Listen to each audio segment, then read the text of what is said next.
हरे कृष्ण प्रभु जी प्रणाम। हरे कृष्णा। मधुर धन्यवाद परविंद्र प्रभु जी, क्षमा कीजिएगा हर बार की तरह आपको बीच में आक्षेप कर दिया। प्रभु जी मैं तो बकबक कर रहा था, हम तो आपसे मुख से सुनना चाहते हैं। तो आइए आज के सत्र प्रारंभ करेंगे। जय राधा माधवा कुंज बिहारी गोपी जन वल्लभा गिरिवरधारी यशोदनंदन ब्रज जन रंजन यमुना तीरा वनचारी जय राधा माधवा कुंज बिहारी। ओम नमो भगवते वासुदेवाय। ओम नमो भगवते वासुदेवाय। ओम नमो भगवते वासुदेवाय। नारायणं नमस्कृत्यं नरं चैव नरोत्तमं देवीं सरस्वतीं व्यासं ततो जयमुदीरये। नष्टप्रायेषु भद्रेषु नित्यं भागवत सेवया भगवती उत्तम श्लोके भक्ति भवति नैष्टिकी। कृष्णाय वासुदेवाय देवकी नंदनाय च नंदगोपकुमाराय गोविंदाय नमो नमः। जय श्री कृष्ण चैतन्य प्रभु नित्यानंद श्री अद्वैत गदाधर शिवासादि गौर भक्तवृंद। गुरुवे गौरचंद्राय राधिकाय तदालये कृष्णाय कृष्ण भक्ताय तद्भक्ताय नमो नमः। मुखं करोति वाचालं पंगुं लंघयते गिरिं यत्कृपातमहं वन्दे श्रीगुरुं दीनतारिणं श्री परमानंद माधवं श्री चैतन्येश्वरम्। हरे कृष्ण कृष्ण कृष्ण हरे हरे हरे राम राम राम हरे हरे। हरे कृष्ण। आप सभी माताओं और भक्तों का हार्दिक स्वागत है आज की श्रीमद् भागवतम की कक्षा में। स्वागतम सुस्वागतम। और हम चर्चा करें श्रीमद् भागवतम स्कंद 1 अध्याय 9 श्लोक संख्या 41 के ऊपर 1.9.41। तो श्लोक हम कई बार पढ़ चुके हैं, एक बार मैं फिर से पढ़ देता हूँ। मुनि गण नृपवर्य संकुलेन्ता सदसि युधिष्ठिरराज सूयेषाम् अर्हणमुपपेदयि क्षणीयो मम दृशिगोचर एष आविरात्मा। तो इस श्लोक का हमने अनुवाद पढ़ा था। महाराज युधिष्ठिर द्वारा संपन्न राजसूय यज्ञ में विश्व के सारे महापुरुषों, राजाओं तथा विद्वानों की एक महान सभा हुई थी और उस सभा में सबों ने श्री कृष्ण की पूजा परम पूज्य भगवान के रूप में की थी। यह सब मेरी आंखों के सामने हुआ और मैंने इस घटना को याद रखा जिससे मेरा मन भगवान में लगा रहे। तात्पर्य जगत गुरु श्रील प्रभुपाद जी के द्वारा जगत गुरु श्रील प्रभुपाद की जय।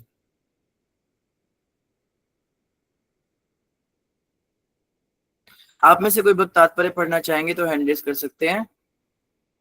जिन्होंने कभी नहीं पढ़ा हो, मेरी पूरी बात नहीं सुनी, जिन्होंने कभी ना पढ़ा हो वे भक्त लोग हैंड रेज करें।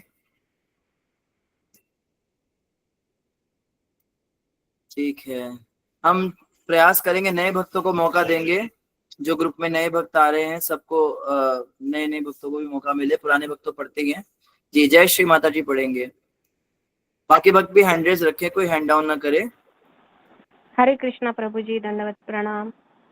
हरे कृष्ण पढ़िए। तात्पर्य श्रील प्रभुपाद द्वारा श्रील प्रभुपाद की जय। कुरुक्षेत्र युद्ध में विजयी होने के बाद चक्रवर्ती सम्राट महाराज युधिष्ठिर ने राजसूय यज्ञ संपन्न किया। उन दिनों सिंहासन पर बैठने के बाद राजा अपनी श्रेष्ठता घोषित करने के उद्देश्य से विश्वभर में विचरण हेतु एक घोड़ा छोड़ता था और किसी भी राजकुमार या राजा को यह स्वतंत्रता थी कि वह उस सम्राट की सत्ता को माने या ना माने। जो विरोध करता था उसे सम्राट से युद्ध करके विजय द्वारा अपनी श्रेष्ठता सिद्ध करनी होती थी। धन्यवाद माता जी। हरे कृष्णा। तो यहाँ पे ऐसा बताया जा रहा है राजसूय यज्ञ का जो से वर्णन यहाँ पे आया, तो राजसूय यज्ञ एग्जैक्टली क्या होता है और ये युधिष्ठिर महाराज ने क्यों किया था, इस विषय में प्रभुपाद जी समझा रहे हैं कि कुरुक्षेत्र युद्ध में विजय होने के बाद में युधिष्ठिर महाराज ने राजसूय यज्ञ किया और उन दिनों ऐसा प्रचलन था कि सिंहासन पर बैठने के बाद में राजा को अपनी श्रेष्ठता घोषित करनी होती थी। एक तो राजा होता है, एक महाराजा होता है। महाराजा का मतलब होता है जो राजाओं पर भी शासन करता हो। तो छोटे छोटे राज्य होते थे खूब सारे, उनमें राजा लोग शासन करते थे, और उन सभी राजाओं के ऊपर एक महाराजा होते थे जो उन सभी के राज्यों से कर वसूलते थे और उनको उनकी अधीनता को स्वीकार करना होता था। तो इसके लिए क्या किया जाता था, ये एक फॉर्मल तरीके से होता था, एक घोड़ा छोड़ते थे और वो घोड़ा जिस जिस राज्य से होकर जाता था वो सारे राज्य स्वीकार करते थे कि हम भी इस घोड़े को छोड़ने वाले महाराज के अधीन हैं, और जो विरोध करता था उसे सम्राट से युद्ध करना पड़ता था और इस तरह से श्रेष्ठता सिद्ध करनी होती थी। तो ये बात यहाँ पे बताई जा रही है। धन्यवाद। सुमित प्रभु जी। हरे कृष्ण प्रभु जी। हरे प्रभु जी एक एक क्वेश्चन पूछना था। एक राजसूय यज्ञ होता है, अश्वमेध यज्ञ होता है ना? हाँ, वैसे अश्वमेध यज्ञ और राजसूय यज्ञ अलग अलग होते हैं। यहाँ पे वैसे राजसूय यज्ञ की बात हो रही है, लेकिन जैसे यहाँ पे प्रभुपाद जी जो वर्णन कर रहे हैं वो तो अश्वमेध यज्ञ का हो रहा है। इसमें मुझे भी कंफ्यूजन हुई थी, तो मेरे ख्याल से हमें तात्पर्य और आगे पढ़ेंगे तो हमें क्लियर हो जाएगा कि क्या माजरा क्या है। हाँ जी जी, आप यहाँ से पढ़िए। हाँ जी। हारने पर उसे अपने जीवन की बलि देनी होती थी, जिससे उसके स्थान पर दूसरा राजा या प्रशासक बन सके। अतएव महाराज युधिष्ठिर ने भी ऐसा ही घोड़ा छोड़ा और संसार भर के राजाओं तथा राजकुमारों ने महाराज युधिष्ठिर के नेतृत्व को चक्रवर्ती सम्राट के रूप में स्वीकार कर लिया। तत्पश्चात महाराज युधिष्ठिर के राज्य के सारे शासकों को राजसूय यज्ञ में सम्मिलित होने के लिए आमंत्रित किया गया। ऐसे तो यहाँ पे जैसे बताया जा रहा है कि पहले तो महाराज युधिष्ठिर ने घोड़ा छोड़ा है, जो कि सभी राजाओं और राजकुमारों के मतलब राज्य से होकर आया और सभी ने उनको चक्रवर्ती सम्राट स्वीकार कर लिया, किसी ने उनके घोड़े को रोका नहीं। और यहाँ पे वर्णन है तत्पश्चात, यानी कि पहले ये अश्वमेध यज्ञ हुआ है जो घोड़े वाला था, इसके बाद में जब ये हो गया पूरा अश्वमेध यज्ञ संपन्न हो गया, सारे राजाओं ने स्वीकार कर लिया उनके शासन को, तत्पश्चात महाराज युधिष्ठिर ने राज्य के सारे शासकों को राजसूय यज्ञ में सम्मिलित होने के लिए आमंत्रित किया। यानी कि राजसूय यज्ञ बाद में हुआ है घोड़ा छोड़ने के। तो बिल्कुल जैसे कि हमने कहा था कि तात्पर्य अगर हम पूरा पढ़ेंगे तो हमें समझ में आ ही जाएगा। तो पहले ये राजसूय यज्ञ नहीं हुआ, पहले अश्वमेध यज्ञ हुआ, उसके बाद राजसूय यज्ञ महाराज युधिष्ठिर ने किया है। तो इस प्रकार से कुछ जो है कहानी आगे बढ़ रही है। जी, कोमलप्रीत माता जी पढ़ेंगे, आपको यहाँ से पढ़ना है। हरे कृष्ण बाबू जी, धन्यवाद प्रणाम सभी भक्तों को। ऐसे यज्ञ में अरबों रुपए व्यायाम होते थे। अथवा ये छोटे मोटे राजाओं के बस की बात ना थी। ऐसा यज्ञ अत्यधिक खर्चीला होना तथा वर्तमान परिस्थितियों में समर्पित कर पाने के में कठिन होने से इस कलयुग में संभव नहीं है। ना ही कोई ऐसे पुरोहित रह गए हैं जो ऐसे यज्ञ का भार अपने ऊपर ले सके। हाँ, यहाँ पे बताया जा रहा है, धन्यवाद माता जी, ये यज्ञ हर कोई नहीं कर सकता, ये राजा लोग करते थे। जैसे कहते हैं ना कि हाथी पालना भी अमीरों का काम है, गरीब व्यक्ति हाथी नहीं पाल सकता। तो बड़े बड़े यज्ञ, बड़े बड़े इस तरह के जो अनुष्ठान होते थे, आपको सुन के हैरानी होगी जब आप इसका पूरा वर्णन सुनेंगे।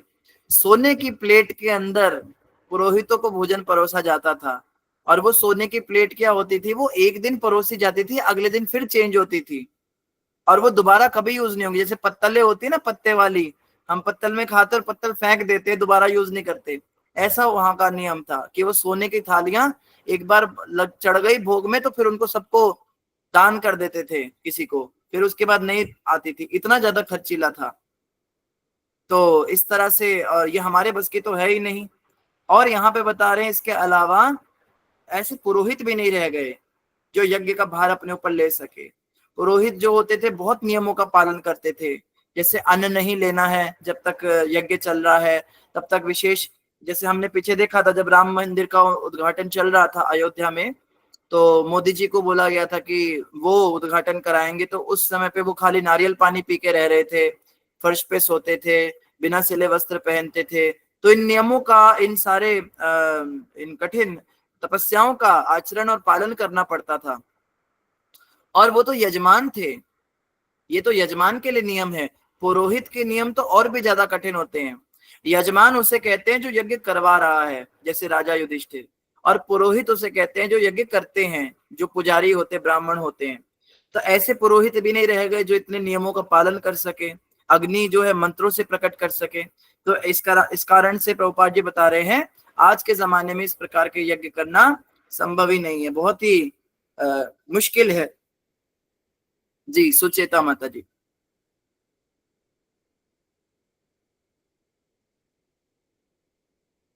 हरे कृष्णा। प्रभु जी दंडवत प्रणाम। इस प्रकार आमंत्रित होने के बाद संसार भर के राजा तथा बड़े बड़े मुनिजन महाराज युधिष्ठिर की राजधानी में एकत्र हुए। इस अवसर पर एक विद्युत सभा बुलाई गई, जिसमें बड़े बड़े दार्शनिक, धर्मज्ञ, वैद्य, विज्ञानी तथा सारे महान ऋषि सम्मिलित हुए। कहने का तात्पर्य ये है कि समाज में ब्राह्मण तथा क्षत्रिय सर्वोच्च व्यक्ति होते थे और वे सभी उस सभा में आमंत्रित थे। उस सभा में आमंत्रित थे। समाज में धन्यवाद माता जी। तो यहाँ पे जैसे बताया जा रहा है, आमंत्रण सबको दिया गया था युधिष्ठिर महाराज के द्वारा। युधिष्ठिर महाराज ने वहां पे क्या बुलाई थी, वहां पे, यहाँ पे एक वर्ड आया है, एक शब्द आया है, कहाँ गया वो शब्द, सभा, हाँ, विद्वत सभा। इस अवसर पर एक विद्वत सभा बुलाई गई थी। विद्वत सभा का मतलब क्या होता है? विद्वानों की सभा। बड़े बड़े विद्वान, शास्त्रों के विद्वान का मतलब ये नहीं होता जो बहुत साइंटिफिकली एडवांस्ड है, जो बहुत सारी भाषाएं बोलना जानता है या बड़ा फ्लुएंट है किसी दूसरे की भाषा में, विदेशी भाषाओं में। हमारे यहाँ तो विद्वान उसे कहते हैं जो अंग्रेजी के 4 शब्द अच्छे से बोल देता है, तो बड़ा विद्वान है। अकल उसे एक धल्ले की नहीं होगी, संसार कैसे बना है, क्या दुनिया में करना है। और विद्वान किसे माना जाता है? जो दूसरों के जेबें लूटने में एक्सपर्ट है और खूब सारे पैसे बना रहा है। आजकल तो यही विद्वान की डेफिनेशन रह गई।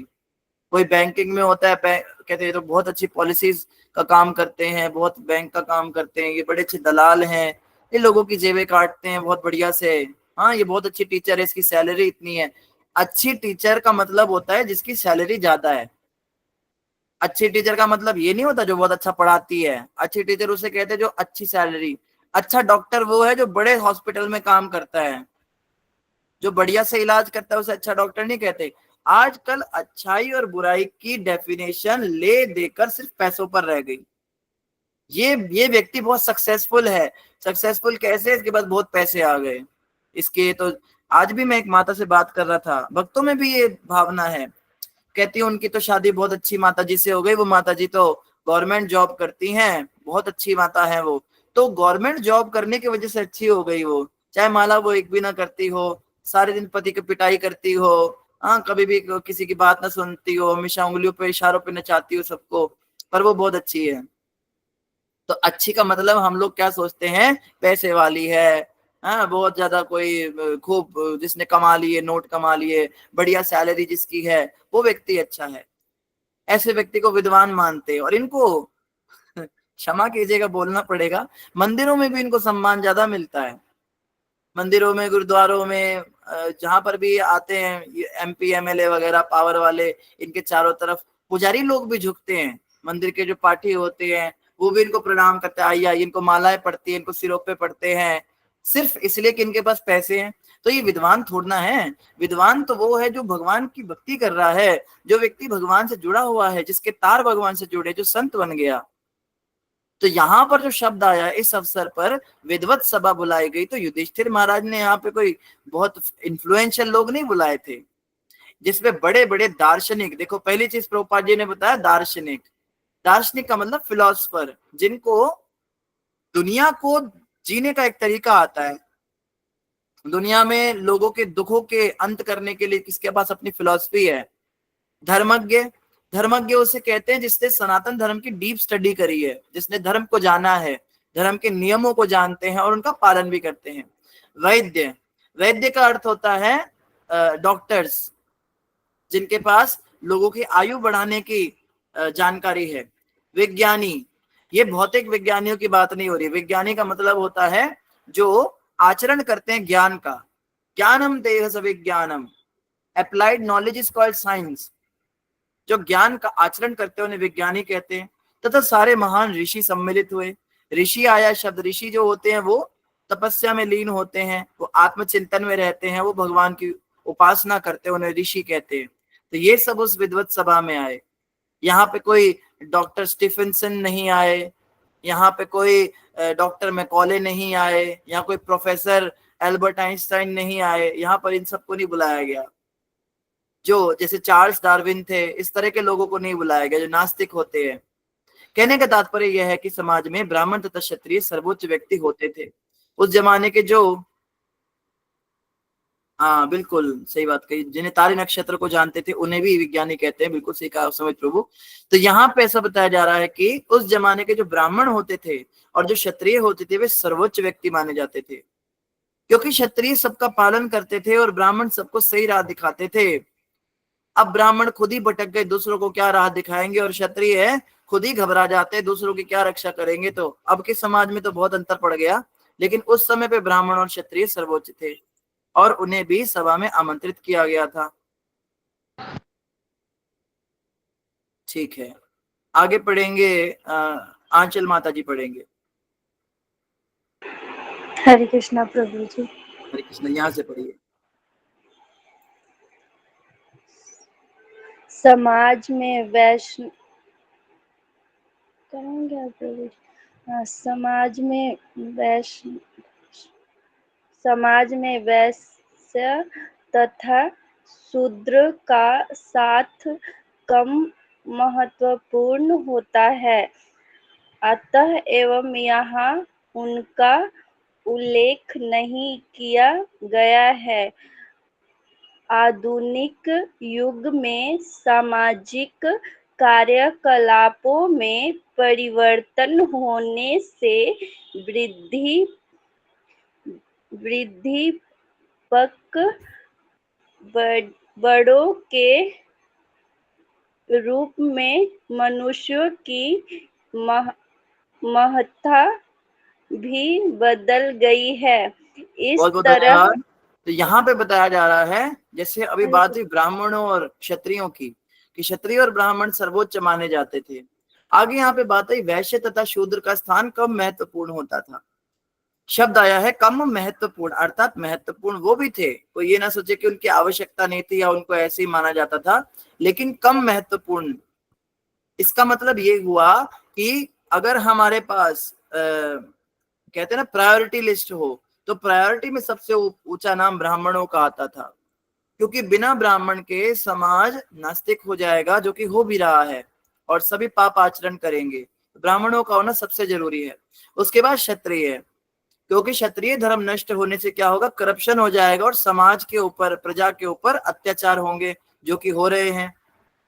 और उसके बाद में वैश्य और शूद्र आते हैं। वैश्य के बिना क्या होगा, कृषि उत्पाद नहीं होगा, लोग भूखे मरेंगे, और शूद्र नहीं होंगे तो समाज बहुत गंदा हो जाएगा, साफ सफाई नहीं होगी, जो कि आज हालत है हमारे भारत देश के अंदर। इतनी गंदगी इसीलिए क्योंकि शूद्रों ने भी अपना काम छोड़ दिया।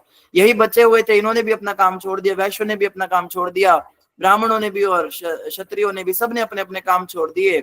और उसी के साथ क्या हुआ, एक तो पथभ्रष्ट हो गया समाज, दूसरा प्रजा के ऊपर प्रताड़नाएं हो रही हैं।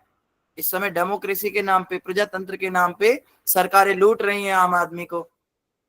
वैश्यों के ना होने से मिलावटी सामान पैदा हो रहा है, हर चीज में मिलावट है। हमारे तो स्वास्थ्य भी, हम तो स्वास्थ्य से भी गए, और शूद्रों के जाने से समाज में गंदगी फैल रही है। स्किल्ड लेबर नहीं है।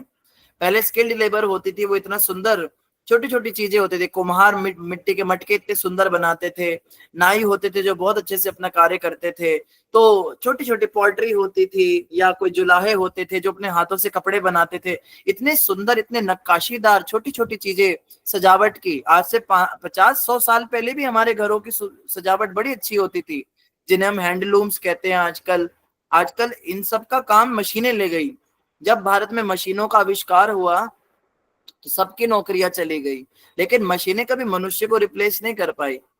जो छींट के कपड़े होते थे, जो खादी के कपड़े होते थे, अपने हाथों से बनाई जाती थी चीजें, तो वो सब शूद्रों के काम थे, उन्होंने भी अपने काम छोड़ दिए। तो इससे क्या हुआ, हालांकि महत्वपूर्ण कम थे लेकिन महत्वपूर्ण तो थे। और आधुनिक युग में सामाजिक कार्यकलापों में परिवर्तन होने से वृत्तिपरक पदों के रूप में मनुष्य की महत्ता ही बदल गई। वृत्तिपरक का अर्थ होता है जिसका जो इंटरेस्ट है, फील्ड ऑफ इंटरेस्ट। किसी को अगर किसी काम में इंटरेस्ट है तो उसको उसी चीज में आगे निकालना। अब तो क्या करते हैं, सारे बच्चों को उसी स्कूल में डालना है, वही सब्जेक्ट पढ़ने सबने, चाहे किसी का इंटरेस्ट किसी और चीज में हो, और वो बिल्कुल बर्बाद हो जाते हैं, क्योंकि वो अपने इंटरेस्ट वाली फील्ड में बहुत अच्छा कर सकते थे, लेकिन बिना इंटरेस्ट वाली फील्ड में जबरदस्ती डालने के कारण क्या होता है, उसमें बस वो एक तरह से जबरदस्ती वो अपना जीवन जैसे तैसे काट लेते हैं, बस यही होता है। तो ये चीजें जो है समाज में बदलाव आया। जी रंजना माता जी पढ़ेंगे।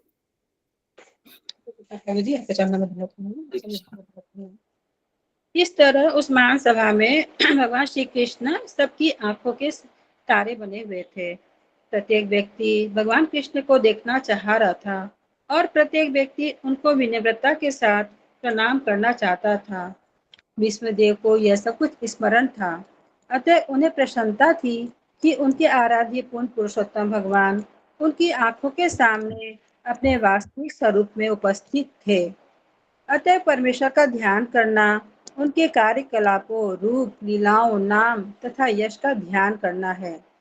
यह उससे सरल है जिसको सर्वोपरि के निराकार पक्ष का ध्यान माना जाता है। निराकार पक्ष का ध्यान माना जाता है। धन्यवाद माता जी। हरे तो कृष्ण। यहाँ पे एक बड़ी अच्छी बात बताई जा रही है, उस सभा के अंदर जितने भी लोग आए थे उन सभी की आंखों के तारे बन गए थे भगवान श्री कृष्ण। कहते हैं ना कि महफिल की जान तो भगवान कृष्ण जो थे सब उन्हीं को देख रहे थे, सब भगवान कृष्ण को देख रहे थे, कृष्ण भगवान सबको देख रहे थे। बड़ा ही सुंदर जो है आदान प्रदान चल रहा था, और इस प्रकार से भीष्मदेव बड़े प्रसन्न थे। भीष्मदेव इतने खुश थे कि भगवान कृष्ण को वो सम्मान दिया जा रहा है जिसके वो सर्वथा योग्य हैं। और इसी प्रकार से यहाँ प्रभुपाद जी कंक्लूड कर रहे हैं कि भगवान के साकार रूप पे ध्यान लगाना आसान है निराकार की बजाय, क्योंकि साकार रूप इतना सुंदर है, मनमोहक है, आंखों को इतना सुंदर लगता है, वो लीलाएं करता है, उसके विषय में मन में स्मरण कर सकते हैं, उनके रूप को देख सकते हैं, उनके नामों का गान कर सकते हैं, उनके यश और कीर्ति को सुन सकते हैं कानों से। तो हमारी इंद्रियों को एक अच्छा विषय मिल जाता है साकार में, जबकि निराकार पक्ष में हमें ऐसा कुछ नहीं मिलता। निराकार पक्ष का मात्र ध्यान किया जा सकता है, ना उन्हें देखा जा सकता है, ना उन्हें सुना जा सकता है, ना उनका नाम जपा जा सकता है, ना उनकी लीलाओं को याद किया जा सकता है। तो इसीलिए जो साकार पक्ष जो है वो ज्यादा अच्छा है, ऐसे यहाँ पे प्रभुपाद जी बता रहे हैं। सुधा माता जी पढ़ेंगे। हरे कृष्णा प्रभु जी, दंडवत प्रणाम।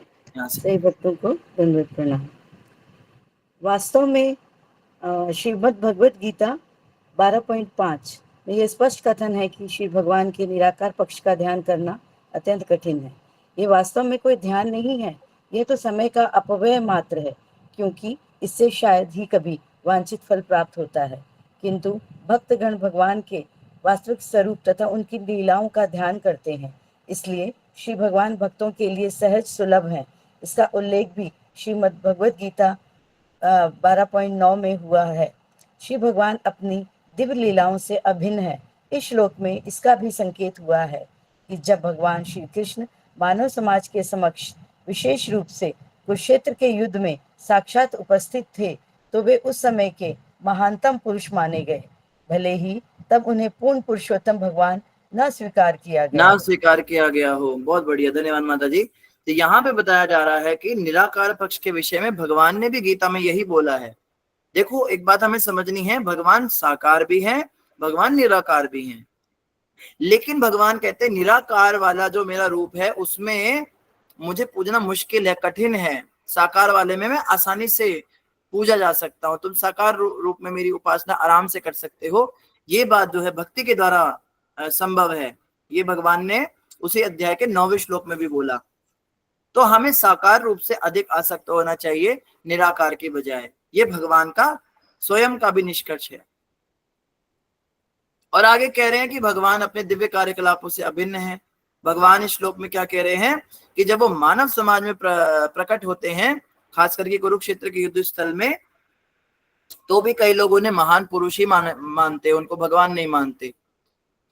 उस समय के जो लोग थे वो तो उन्हें भगवान कम ही मानते थे, ज्यादातर तो इंसान ही मानते थे।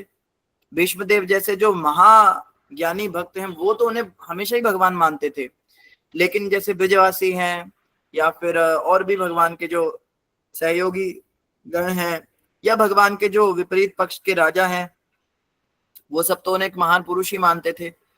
लेकिन भगवान हमेशा भगवान रहते हैं, वो कभी मनुष्य बनते नहीं। यद्यपि वो मनुष्यों के बीच में प्रकट होते हैं, लेकिन कभी वो मनुष्य बन नहीं जाते, वो हमेशा भगवान ही रहते हैं।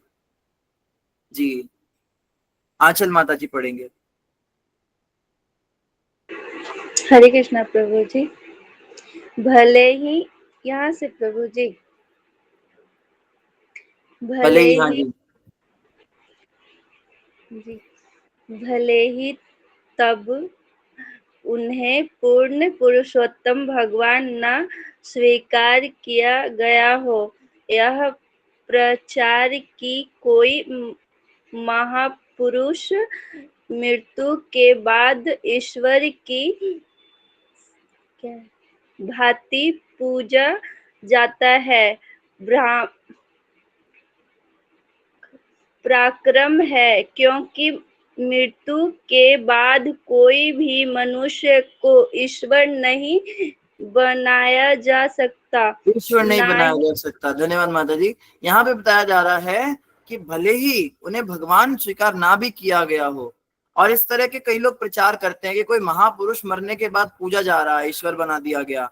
जैसे कई हैं जिनके मंदिर बना दिए गए मरने के बाद, जैसे साईं बाबा हैं, साईं बाबा के मंदिर बन गए उनकी मौत के बाद में, या फिर और भी कई हैं, जैसे कई ऐसे होते हैं, कई संतों के भी मंदिर बना दिए जाते हैं मृत्यु के बाद में।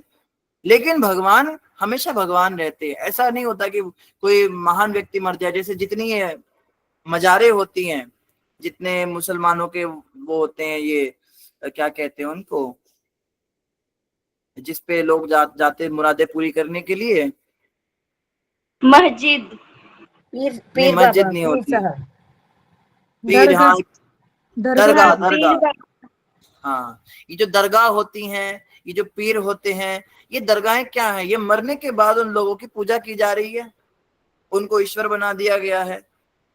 और ये कुरान के अनुसार भी गलत है। मुसलमान भी इस बात का खंडन करते हैं कि अल्लाह के सिवा किसी की पूजा नहीं करनी चाहिए, तो भी वो लोग मस्जिदें और दरगाहें और इस तरह के पीर पैगंबर इनको पूजते हैं, जबकि ये बिल्कुल अनुचित है। यहाँ पर भी यही कहा गया कि यह प्रचार कि कोई महापुरुष मृत्यु के बाद ईश्वर की भांति पूजा जाता है भ्रामक है, क्योंकि मृत्यु के बाद कोई भी मनुष्य को ईश्वर नहीं बनाया जा सकता।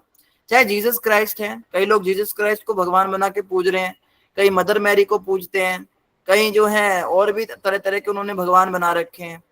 तो कोई महापुरुष भी अगर हुआ, कोई बहुत बड़ा भगवान का भक्त भी हुआ, तो भी उनको भगवान बनाकर नहीं पूजा जा सकता। इस बात को हमें समझना है। जैसे वाल्मीकि जी के मंदिर होते, भगवान वाल्मीकि मंदिर होते हैं, तो वाल्मीकि जी को एक संत के रूप में हम पूज सकते हैं, उनके मंदिर बना सकते हैं, लेकिन भगवान नहीं उनको बनाया जा सकता। और इसके अलावा जो अन्य देवता हैं, संतों की, महापुरुषों की तो बात ही क्या, देवताओं को भी भगवान नहीं बनाया जा सकता। देवता भी भगवान नहीं बन सकते। देवताओं की अपनी सीमित शक्तियां हैं जो श्री भगवान, परम पुरुषोत्तम भगवान के निर्देशन में कार्य करते हैं, उनको भी भगवान नहीं जो है घोषित किया जा सकता। तो परम पुरुष भगवान सिर्फ और सिर्फ श्री कृष्ण है, उनके अलावा कोई नहीं है। ये बात यहाँ बताई जा रही है। जी, गायत्री माता जी पढ़ेंगे। हरे कृष्ण प्रभु जी, दंडवत प्रणाम, सौ भक्तों चरणों में दंडवत प्रणाम। ना ही भगवान कभी मनुष्य हो सकते, भले ही वे साक्षात विद्यमान क्यों नहीं है। ये दोनों की विचार भ्रांति मूलक है। मानववाद का विचार भगवान कृष्ण पर लागू नहीं। धन्यवाद। तो यहाँ पे बताया जा रहा है कि भगवान श्री कृष्ण कभी मनुष्य नहीं हो सकते, चाहे वो इस संसार में रहे चाहे वो ना रहे। ये दोनों ही विचार भ्रांतिपूर्ण है। पहला विचार क्या, कि मरने के बाद कोई व्यक्ति पूजा जा सकता है ईश्वर बन के, और दूसरा विचार कि भगवान श्री कृष्ण कोई मनुष्य थे। दोनों ही विचार गलत हैं, और ऐसे विचार रखने वाली बहुत सारी संस्थाएं हैं।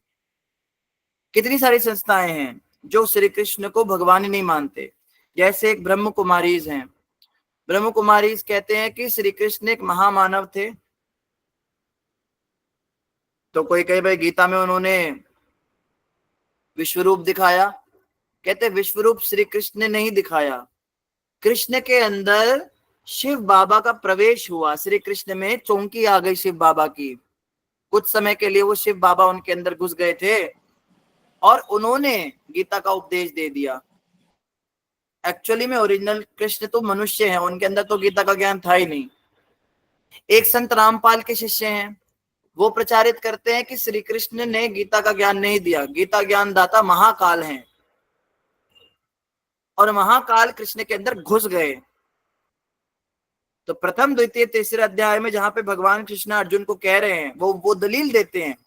रामपाल बाबा के शिष्य कहते हैं देखो यहाँ पे कृष्ण कह रहे हैं अर्जुन तेरे और मेरे कई जन्म हुए हैं, मुझे तो अपने सारे जन्म याद है, तुझे याद नहीं, तो जो जन्म मृत्यु ले रहा है वो भगवान कैसे हो गया, उनका ये कहना है। तो वो कहते कृष्ण एक महामानव है जिसे अपने पिछले जन्म याद हैं, लेकिन वो भगवान नहीं है, क्योंकि वो तो जन्म मृत्यु में फंसा हुआ है। तो जो व्यक्ति जन्म मृत्यु में फंसा है, एक मिनट, हरे कृष्णा।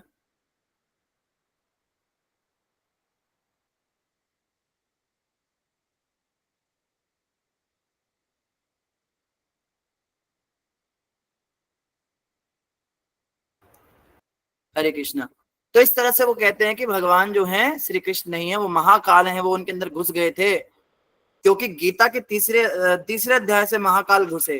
क्योंकि अर्जुन ने जब पूछा आप कौन हो विश्व रूप से, तो उन्होंने ये नहीं कहा मैं कृष्ण हूं, उन्होंने कहा कालोस्मि, मैं काल हूं। तो वहां से उन्होंने नया महाकाल का कॉन्सेप्ट ले लिया। हालांकि कृष्ण वहां पर ये कहना चाहते थे कि मैं ही काल हूं, लेकिन उन्होंने क्या कहा, मैं काल हूं, मैं ये कृष्ण के अंदर मैं काल हूं जो मैं बात कर रहा हूं तुमसे। तो भटकने वाले लोग बड़े हैं, वो कहते कृष्ण कैसे भगवान हो सकता है, वो तो मक्खन चुराता था, वो तो गोपियों से रास लता, मतलब इनके अंदर कोई मतलब ना सिर ना पैर। और ऐसी बहुत सारी संस्थाएं हैं, ये तो मैंने दो के तो नाम लिया आपको। इसमें एक साहिब बंदगी है, वो संस्था बहुत चल रही है। इसके अलावा ये होते हैं अपने व्यास वाले जो हैं, पंजाब में इनका बड़ा प्रचार है, क्या नाम है इनका, राधा स्वामी। राधा स्वामी पंथ है। कोई ये कृष्ण को भगवान नहीं मानते, ये सब निराकार पक्ष, निरंकारी हैं। निरंकारी तो बहुत बहुत ज्यादा संख्या में बढ़ चुके हैं इस समय पे। और मुस्लिम और क्रिश्चियन की तो कहने की बात ही नहीं, ये तो वैसे ही नहीं मानते। और सिखों में भी एक नया तबका शुरू हो रहा है जो कृष्ण को भगवान नहीं मानते। वो पूरा उन्होंने एक मुहिम चला रखी है, और गुरु ग्रंथ साहिब से उन्होंने राम कृष्ण के सबके नाम हटाने की बड़ी कोशिश की, लेकिन जब वो हटा नहीं सके तो उन्होंने कहा ये कोई अलग ही रामकृष्ण की बात हो रही है, ये हिंदुओं वाले नहीं है। तो इस तरह से कृष्ण को भगवान ना मानना, ये बीमारी बढ़ती जा रही है समाज के अंदर, और बहुत सारे संस्थाएं इसका प्रचार कर रही हैं। ऐसी आसुरी संस्थाओं से बचना है, ऐसे कैटअप धर्मों से हमें बच के रहना है, क्योंकि श्री कृष्ण ही परम भगवान है, जो परमात्मा के रूप में सबके हृदय में आसीन है। भगवान कृष्ण को जो नहीं पूजना चाहते, नहीं मानना चाहते, उन लोगों के लिए तो नरक ही तैयारी कर रहा है, नरक में ही जाना पड़ेगा। क्योंकि देवताओं के लिए भी ये भगवान कृष्ण ने ऐसा उपदेश दिया। देखो एक बार इंद्र ने भगवान कृष्ण को हल्के में ले लिया, परिणाम में उन्हें भी धूल चाटनी पड़ी। ब्रह्मा ने एक बार कृष्ण को हल्के में लिया, तो ब्रह्मा को भी भगवान ने अच्छा खासा मजा चखाया। तो हम देखते हैं कि देवता भी उन्हें चैलेंज नहीं कर सकते उनकी सत्ता को, तो ये सामान्य से मनुष्य क्या करेंगे। तो इन्हीं शब्दों के साथ सभी का धन्यवाद। अभी कहीं जाना होगा, आप में से किसी वक्त कोई प्रश्न है तो एक दो प्रश्न हम ले सकते हैं, फिर हम आप सबसे विदा चाहेंगे। हरे कृष्ण। किसी वक्त कोई प्रश्न है? ठीक है, धन्यवाद आप सभी भक्तों का आने के लिए। इन्हीं शब्दों के साथ सभी का धन्यवाद। आज के लिए आज्ञा आदि नारायण को जी।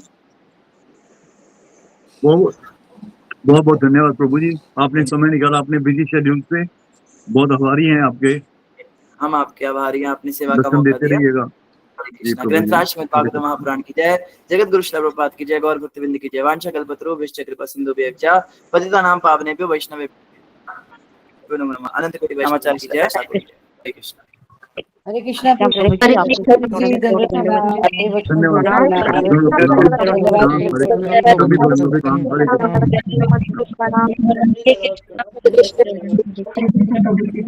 हरे हरे कृष्ण। हरे कृष्ण प्रभु जी, दंडवत प्रणाम। धन्यवाद हरे कृष्ण हरे कृष्ण दंडवत प्रणाम। हरे कृष्ण।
हरे कृष्णा माता जी, दंडवत प्रणाम। माता जी क्लास खत्म हो गई क्या?